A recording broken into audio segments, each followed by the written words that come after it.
ETV YouTube channels లో మీ వ్యాపార ప్రకటనల కోసం ఈ నంబర్కి కాల్ చేయండి. పెళ్లి పుస్తకం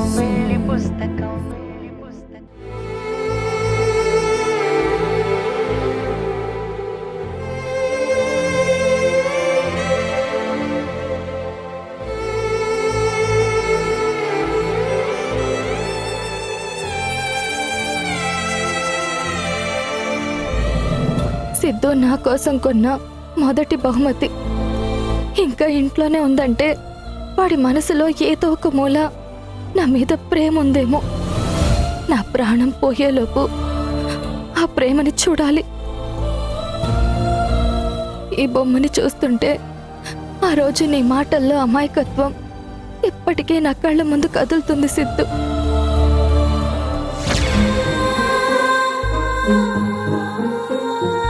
ఏంటి సిద్ధు ఇది మా స్కూల్ బయట అమ్ముతున్నారు. దీన్ని చూడగానే నువ్వే గుర్తొచ్చావు మమ్మా. అందుకే నా పాకెట్ మనీతో కొన్నాను.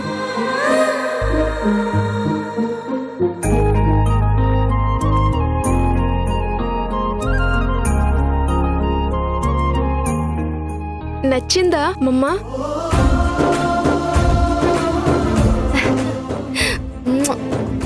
నా సిద్ధు నా కోసం కొన్న ఫస్ట్ గిఫ్ట్ ఇది. నచ్చకుండా ఎలా ఉంటుంది? మమ్మా, నాకొక డౌట్. ఏంటి? నేను ఇలా అమ్మా బాబు ఫోటోలు చాలా చోట్ల చూశాను. అన్ని చోట్ల మదర్ అండ్ చైల్డ్ మాత్రమే ఎందుకుంటారు? ఫాదర్ ఎందుకుండడు?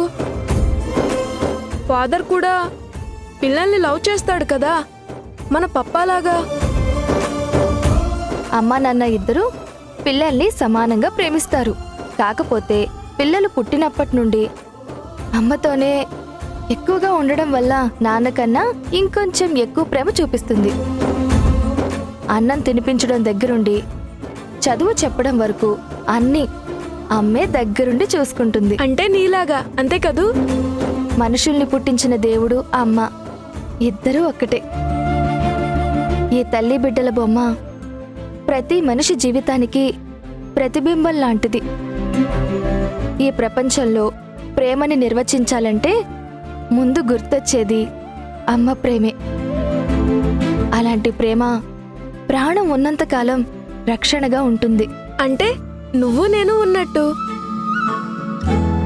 మమ్మా, నేను ముసలివాణ్ణి అయ్యే వరకు నువ్వు నాతోనే ఉండాలి. నువ్వే ముసలివాడివైతే నేను ఇంకా ఇంకా ముసల్దాన్ని అయిపోతాను.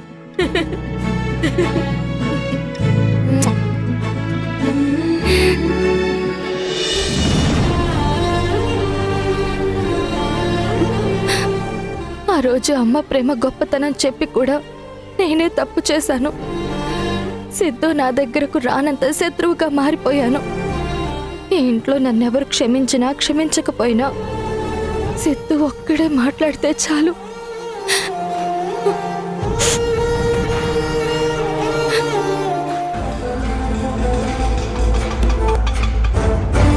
అన్నా, నువ్వు ఇక్కడే వెయిట్ చేయి.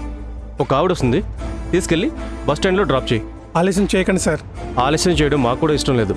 ఇక్కడే వెయిట్ చేయి. Okay sir.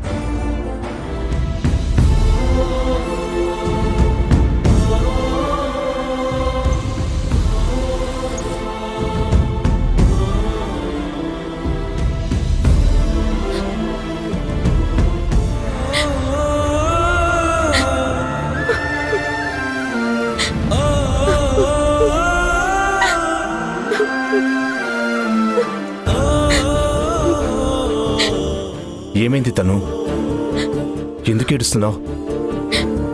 ఇలా నీ కన్నీరు చూడటానికేనా నన్ను అర్జెంటుగా రమ్మని చెప్పావు?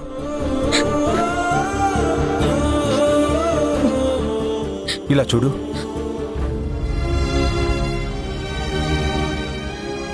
రా ఇలా కూర్చో. నువ్వు నవ్వితే ఎంత అందంగా ఉంటావో, ఏడిస్తే అంత అసహ్యంగా ఉంటావు. నేను మొదటి నుండి చెప్పింది ఇదే. నా ప్రేమ నీ సంతోషానికి కారణం కావాలి కానీ నీ బాధకు కాదు.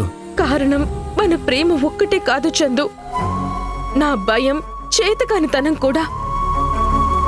చూడతాను, ప్రతిసారి నువ్విలా నా దగ్గర బాధపడటం నేను ఓదార్చడం నాకేం నచ్చడం లేదు. నీకు పెళ్లి సెట్ అయిందని తెలిసినప్పటి నుండి నేను ఒక్కటే చెప్తున్నాను, కానీ నువ్వే వినకుండా మొండిగా ప్రవర్తిస్తున్నావు. నువ్వు నా మీద ఎంత ప్రేమ పెంచుకున్నావో, నీ కుటుంబం అంటే కూడా నీకు అంతే ఇష్టం, గౌరవం అని తెలుసు. ఈ రెండు ఎమోషన్స్ మధ్య నువ్వు నలిగిపోవడం నాకిష్టం లేదు. నాకు కూడా ఇష్టం లేదు చందు. నీ కోసం వాళ్ళని ఎదురించలేను. వాళ్ళ కోసం నచ్చని వాడి ముందు తలదించుకోలేను. నా జీవితంలో ఇలాంటి ఫేజ్ ఒకటి వస్తుందని నేనెప్పుడూ ఊహించలేదు. ఊహ తెలిసినప్పటి నుంచి నీ అంతగా నా మీద ఎవ్వరూ ప్రేమ చూపించలేదు.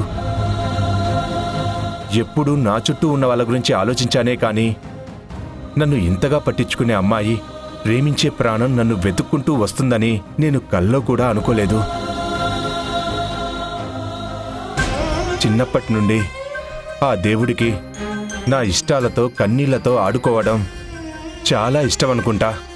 అందుకే అన్నీ అందించినట్టే అందించి వెంటనే దూరం చేస్తాడు. ఇప్పుడు మన ప్రేమ కూడా అంతే. మనస్ఫూర్తిగా నువ్వు దక్కాలని, ఊపిరి ఉన్నంతకాలం నీ ప్రాణంగా బతకాలని కోరుకున్నాను. కానీ ఇప్పుడు ఆ అవకాశం కూడా లేకుండా ప్లీజ్ చందు, ఇంతకు మించి ఒక్క మాట కూడా చెప్పొద్దు. నేను తట్టుకోలేను. నేను ఏది కల్పించి చెప్పడం లేదు తను. నా అనుభవంతో జరిగిందే మాట్లాడుతున్నాను. వద్దని చెప్పాను కదా, ఇక వదిలేస్తావా ప్లీజ్? ఇంట్లో కూర్చుంటే ఆలోచనలు, కన్నీళ్లు ఒకదానికొకటి పోటీ పడి వస్తున్నాయని నీ దగ్గరకు వస్తే నువ్వు కూడా నన్ను ఏడిపిస్తున్నావు. ఏంటి, నేను ఏడిపించానా? హలో మేడం, వచ్చి రాగానే ఐరన్ షీట్ అయస్కాంతానికి అతుక్కుపోయినట్టు మీరే హగ్గిచ్చి ఏడుస్తున్నారు.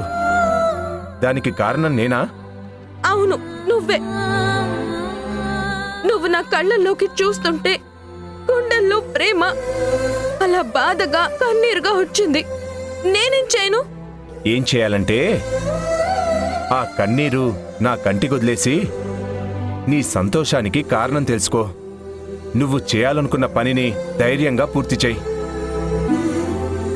మంచైనా చెడైనా ఏదైనా సరే చిరునవ్వుతో స్వీకరించడానికి నేను ఎప్పుడూ రెడీగా ఉంటాను. మంచి చెడు కాదు, ఓన్లీ మంచి మాత్రమే జరగాలి. సరే, అలాగే కోరుకుందాం.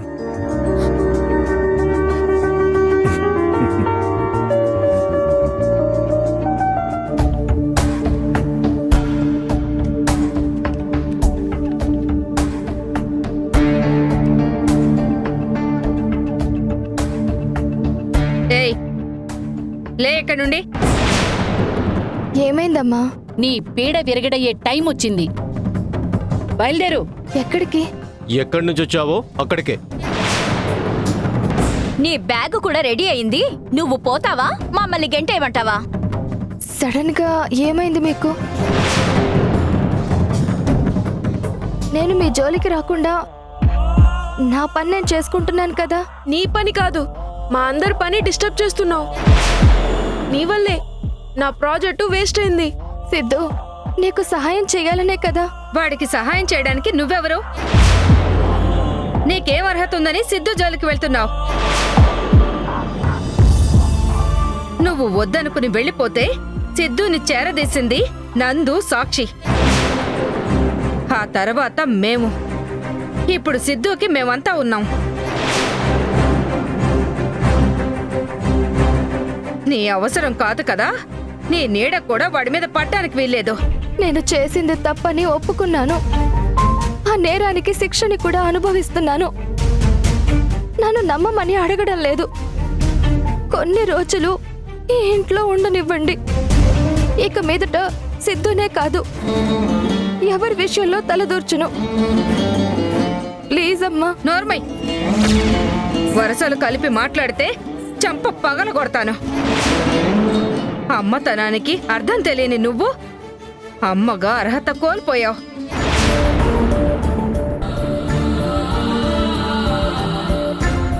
నన్ను అమ్మ అని పిలిచే హక్కు కూడా లేదు. లక్ష్మి గారు, ఈవిడితో మాటలేంటి? ఈ నటన్ని మాటల్ని నమ్మి నా కూతురు ఇంటికొచ్చేలోపు బయటికి పంపించేయాలి. మీ అందరికీ చేతులెత్తి క్షమాపణ అడుగుతున్నాను. నన్ను కొన్ని రోజులు ఇక్కడే ఉండనివ్వండి. నా కూతురు అల్లుడు సంతోషంగా కాపురం చేసుకుంటుంటే పానకంలో పుడకలా దిగబడ్డావు. సాక్షికి ఏం మంత్రం వేశావో ఏమో కాని నిన్ను వెనకేసుకొస్తూ పల్లెత్తు మాట కూడా నిన్ను అననివ్వట్లేదు. సాక్షి నాకు సపోర్ట్ చేయడం నాకు కూడా ఇష్టం లేదండి. ఇక మీదట తనని కూడా మాట్లాడివ్వను. అసలు నా వల్ల మీకు ఏ సమస్య రాకుండా నేను చూసుకుంటాను. చాలా ఆపు. విషం కక్కే పాము కాలు దగ్గరకు వచ్చి కాటు వేస్తాను, ప్రమాదం ఏమీ ఉండదు అని చెప్పినట్టున్నాయి నీ మాటలు. కిషోర్, దాన్ని బయటికి లాక్కెళ్ళు. అన్నయ్య, వద్దన్నయ్య, నా మాట విను. ఒక్కసారి నీ మాట విన్నందుకే జైలుకి వెళ్ళాను. మళ్ళీ నేను తప్పు చేయలేను. నువ్వు ఇంట్లో ఉండడానికి ఒప్పుకోను. రా. వద్దు రా. అన్నయ్య, వదులు. నడు. వదులు. రా. వదులు అన్నయ్య. అన్నయ్య, వదులు ప్లీజ్. రా. అన్నయ్య, ప్లీజ్ అన్నయ్య, వదులు.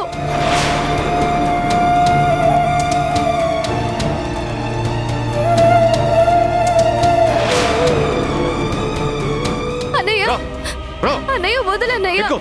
అన్నయ్య, ప్లీజ్. అన్నా, ఈ డబ్బులు తీసుకో. సార్, ఆటో బస్ స్టాండ్కి వెళ్ళేంత వరకు ఆపొద్దు. సరే సార్. దారిలో ఈవిడే మాట్లాడినా వినొద్దు. వెళ్ళు. Okay sir.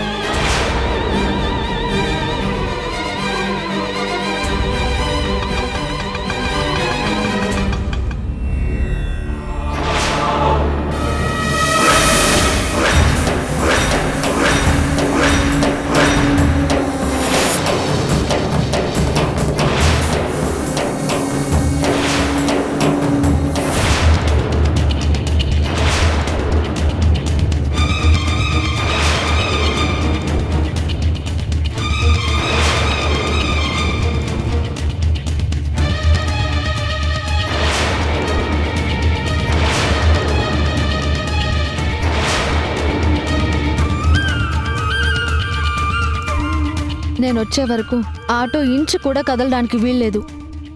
సాక్షి, వద్దు వద్దు సాక్షి, నువ్వేం గొడవ పడద్దు. నేను ఇంట్లో ఉండడం ఎవ్వరికీ ఇష్టం లేదు. అందరూ కోరుకున్నట్టే వెళ్ళిపోతాను. నువ్వు మాట్లాడకుండా ఆటోలో కూర్చో.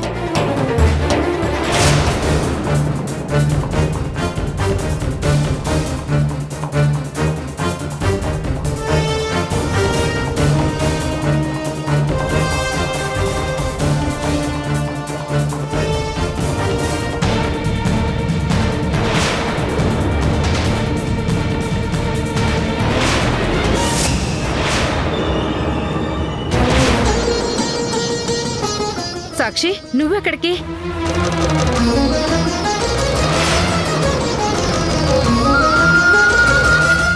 అభిలాషని ఇంటికి తీసుకొచ్చింది నేను. ఆమె ఉండడం ఇష్టం లేనప్పుడు ఇక నేనెందుకు?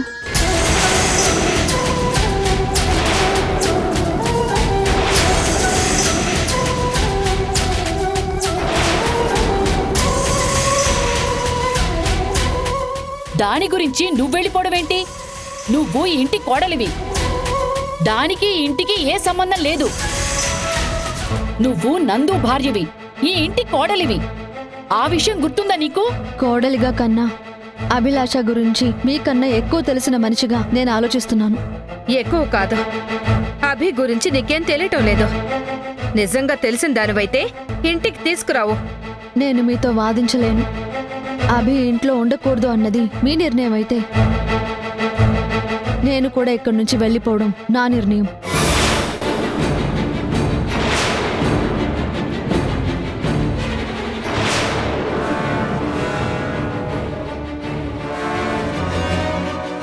అమ్మా, నన్ను వదిలి నువ్వు కూడా వెళ్ళిపోతావా? నాకన్నా నీకీవిడే ఎక్కువ. నువ్వు లేకపోతే నేను ఉండలేనమ్మా. మాతో వాదించలేవు సరే. సిద్ధు ప్రశ్నలకి సమాధానం ఏం చెప్తావు? సిద్ధు, నువ్వంటే నాకు చాలా ఇష్టం. నీకు అర్థమయ్యేలా నేను ఇప్పుడు చెప్పలేను, కానీ ఇప్పుడు మాత్రం నేను అభిలాషతో వెళ్ళాలి. నేను తనతోనే ఉండాలి. వద్దమ్మా, నువ్వు వెళ్ళొద్దు, నాతోనే ఉండు. ఆ పాపిష్టి దాని పంచన చేరి ఈ పసివాణ్ణి ఇంకెన్నిసార్లు ఏడిపిస్తావు?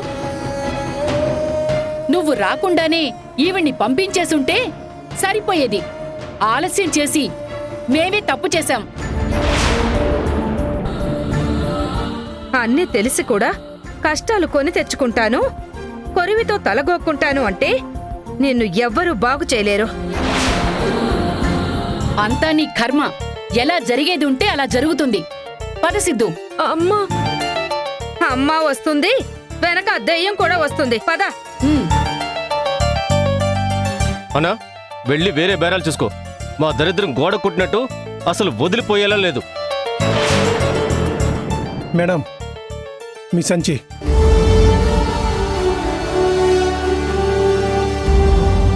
ఇంతమందిని బాధపెట్టి నువ్వేం సుఖపడతావో నేను చూస్తాను.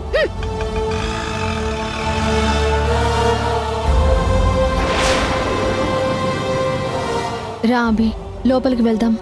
వద్దు సాక్షి, ఇంతమంది నన్ను వ్యతిరేకిస్తూ నిన్ను శత్రువులా చూస్తున్నారు. ఈ ఇంట్లో నేను ఉండలేను. ప్లీజ్ నా మాట విను. రమ్మని చెప్తున్నాను కదా అభి. నువ్వు ఉన్నంతకాలం ఈ ఇంట్లోనే ఉంటావు, నా కోసం ఉంటావు, అంతే. రా రా.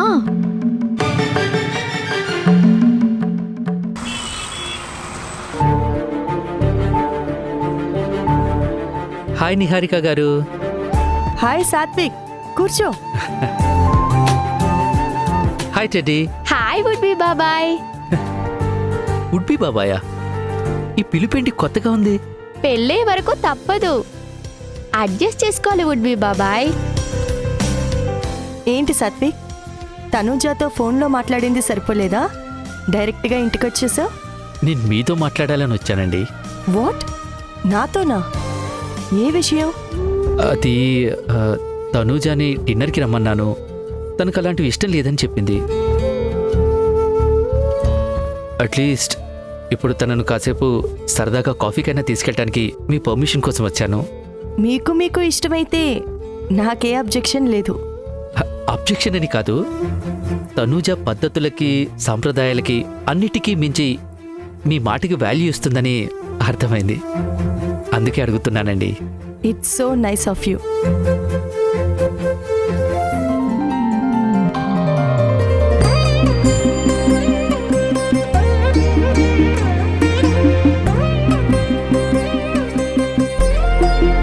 చందు, నేను స్టార్ట్ అయ్యాను, నువ్వు డైరెక్ట్గా రెస్టారెంట్కి వచ్చేయ్.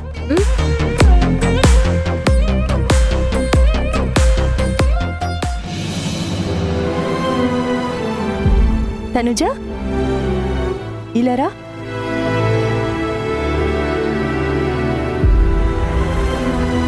సాత్విక్ నీకోసమే వచ్చాడు. అంటే డిన్నర్కి రమ్మంటే ఇష్టం లేదన్నారు కదా, అందుకే అట్లీస్ట్ ఏదైనా కాఫీ షాప్కి మిమ్మల్ని రమ్మని అడగటానికి వచ్చాను. మీకు ఓకేనా? ఆల్రెడీ నిహారిక గారి పర్మిషన్ తీసుకున్నాను. అంటే ఈరోజు ఒక అర్జెంట్ మీటింగ్ ఉంది. అంటే కుదరదా? సాత్విక్ నీకోసమే ఇంటికొచ్చాడు.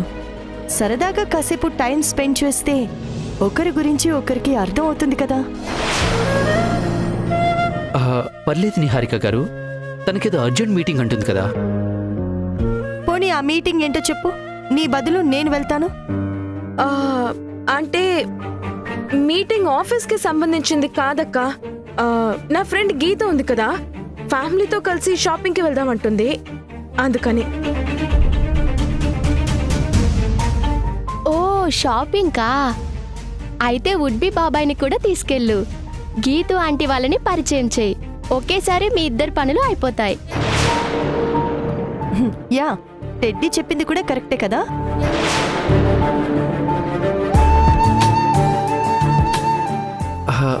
వద్దండి, తనను వెళ్ళనివ్వండి. పెళ్లికి ముందే నాతో బయటికి రావటం తనకి ఇష్టం లేదనుకుంటాను. I respect your opinion. Thank you. Bye అక్క.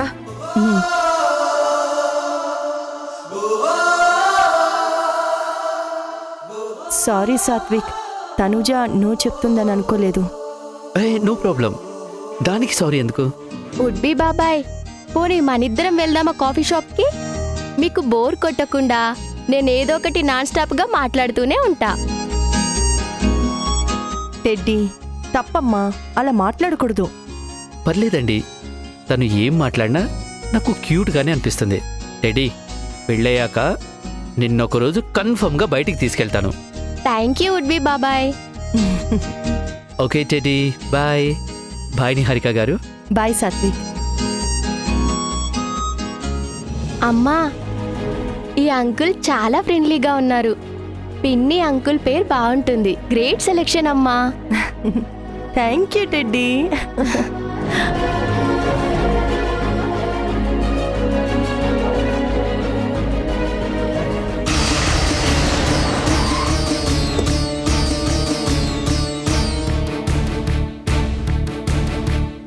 ఎక్కడికి వెళ్తున్నారు?